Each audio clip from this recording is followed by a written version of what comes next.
G Squared by Vicky Manalo, Tagalog novel, audio, chapter 23.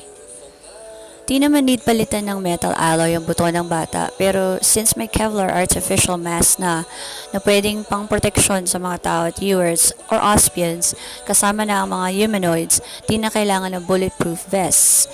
Kasi ang katawan na mismo ng tao or viewer ay bullet, firepower or calamity proof na, ani Janet na nag-iisip habang tinitingnan si Rosita na tulog pa rin ngayon.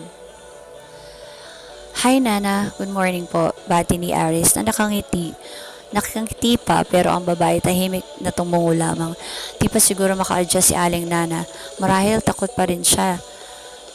Or takot pa rin siyang magtiwala daang kasi napakawalang hiya naman talaga ng mga taong iyon na sinaktan siya at iniwan na lang basta sa kalsada. Buti na lang mabait si Doc Janet at pinatira sila dito sa lab. Anyway, malawak naman at masarap tumira dito kasama naming mga staff at scientists or engineers na Andro Farm. Magaling na ang mga sugat ni Nana at pwede na siyang lumabas sa ospital soon. Pero I think kailangan niya ng matitirhan at trabaho, so I guess I need to help her. Ani Janet nang bumisita uli si Aling Nana at naabutan itong nakatayo at in-appreciate ang view na labas ng ospital katabi ng Andro Farm Lab. Mabuti at maayos na po pala ang pakiramdam nyo.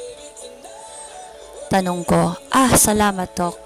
Ay, Janet pala, at tinulungan nyo kami ng anak ko. Pero nag-aanalangan na sagot ni Nana. Naiintindihan ko po, kami na ang mag-shoulder ng gasusin at tirahan nyo. Plus, since kailangan namin ng staff dito sa Bataan branch ng Andro Farm, kayo na po ang inaatasan ko na mag-manage ng lab starting today.